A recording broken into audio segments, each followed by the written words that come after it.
मेरा ख़्याल है कि आप सभी वाकिफ़ होंगे लीनियर स्केल से। ये वो स्केल हैं जो ख़ास तौर पर आप अपनी हिसाब की क्लासों में इस्तेमाल करते रहते हैं। आज हम इसके बारे में ज़रा मुख्तलिफ अंदाज में बताएंगे। बोर्ड पर मैं एक ख़त मुस्तकीम बना रही हूँ जिसके बीच में ज़ीरो है, यानी हम ज़ीरो से शुरू करते हैं। अब इस नंबर लाइन पर जो जो हम आगे बढ़ते हैं दाएं तरफ, तो पहली लकीर पर +10 लिखा होता है, यानी स्केल में हम 10 नंबर आगे बढ़े।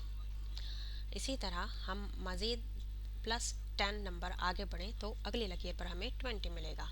इसी तरह हम आगे चलते रहें तो 30, 40 वगैरह मिलते रहेंगे। इसी तरह अगर हम इस लाइन पर बाएं तरफ यानी पीछे की तरफ हटें तो 10 से 0 तक हम यकीनन 10 नंबर माइनस करके पहुंचेंगे, यानी 10 - 10 = 0। इसी तरह हम मज़ीद इतना ही फासला इसी सिमत में आगे चलें तो हमें -10 मिलेगा, और इसी तरह हम जिस सिमत में भी आगे बढ़ें हमें 10 के मल्टीपल्स ही मिलते रहेंगे, यानी हम जितनी बार 10 को ऐड करें और ये कुलिया महज 10 या किसी भी नंबर पर ही लागू नहीं होता, बल्कि ये फ्रैक्शन पर भी अप्लाई होता है। मसलन अगर हम 5 नंबर पर जाना चाहें तो ये 10 का आधा होगा। 5 = हाफ ऑफ 10, यानी अगर हम 10 का आधा नंबर चाहें तो हमें 10 का आधा फासला तय करना होगा। इसी तरह हम दूसरी सिमत में देखें, अगर हम 10 का आधा फासला तय करना होगा तो हमें हाफ ऑफ 10 यानी 5 तक पहुंच सकते हैं। इसी तरह दूसरी सिमत में 10 का आधा फासला तय करने पर -5 मिलेगा। और ये कोई नई बात हमने नहीं बताई है, ये वही नंबर लाइन है जिससे आप हमेशा से ही वाकिफ़ हैं। अगर हम नंबर 1 पर जाना चाहें तो 10 का 1/10 हिस्से तक जाना पड़ेगा। अब हम एक और नंबर लाइन बनाते हैं और इस पर बीच में हम नंबर 1 लेते हैं। क्यों 1 क्यों लिया और 0 नहीं लिया, ये आप खुद जान जाएंगे। ठीक है, अब हम एक और नंबर लाइन बनाते हैं। आप इस लाइन पर +10 का फासला होगा 1 का ज़रब, यानी कि मल्टीप्लाई बाय 10, तो हमें मिलेगा +10।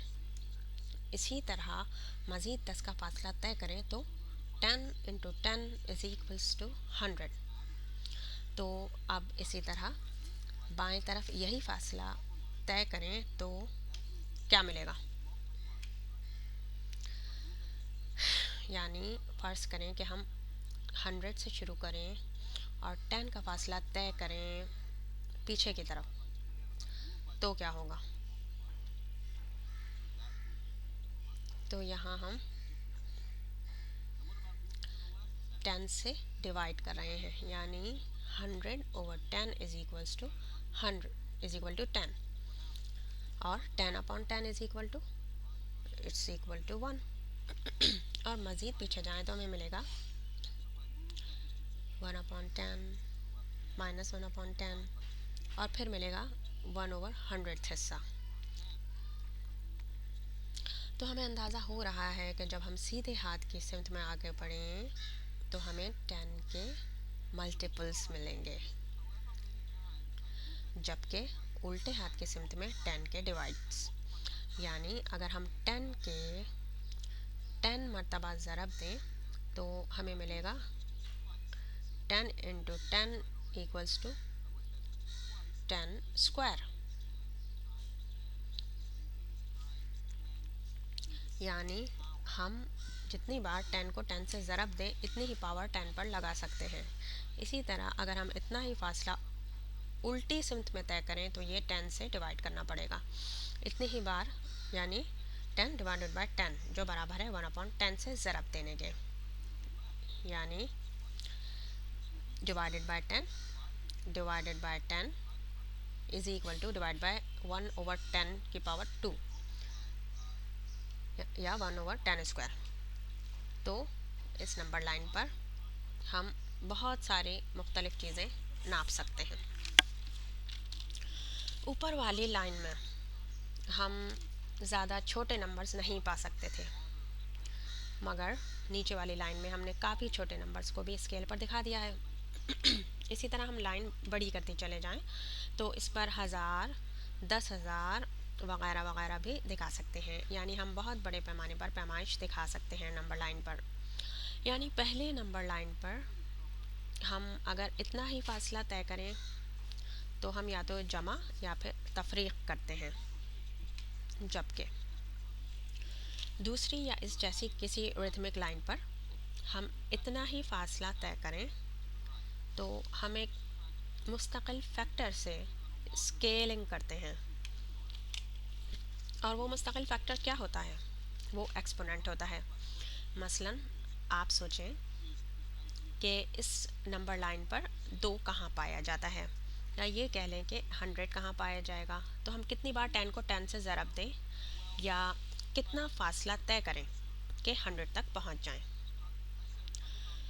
यानी 10 की power question mark is equal to 100। 10 की power question mark is equal to 100 और question mark is equal to 2, यानी 2 बार ज़रब देंगे 10 को 10 से। तो log base 10 of 100 is equal to what? तो question mark is equal to 2। यानी हमें 100 को नंबर लाइन पर प्लॉट करने के लिए इस फासले का दोहरा फासला तय करना पड़ेगा। और 2 कहाँ पाया जाएगा?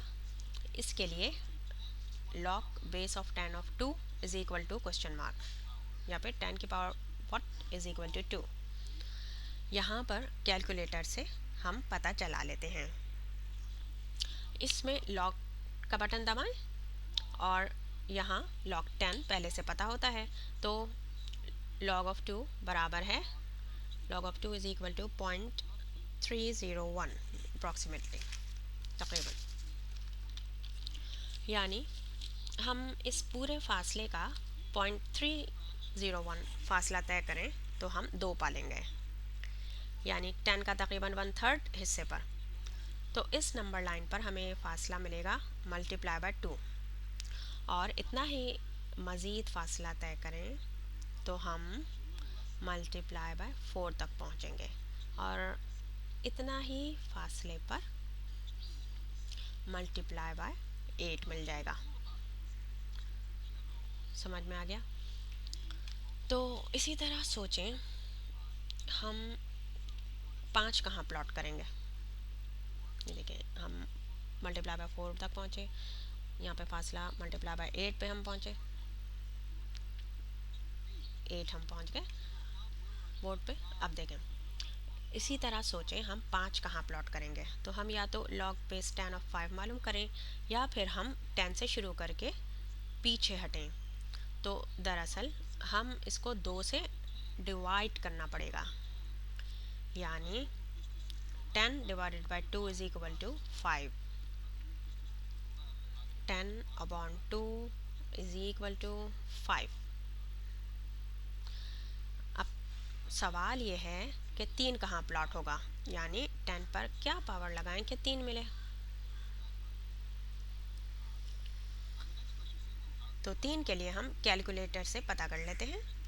Log base 10 of 3 is equal to what?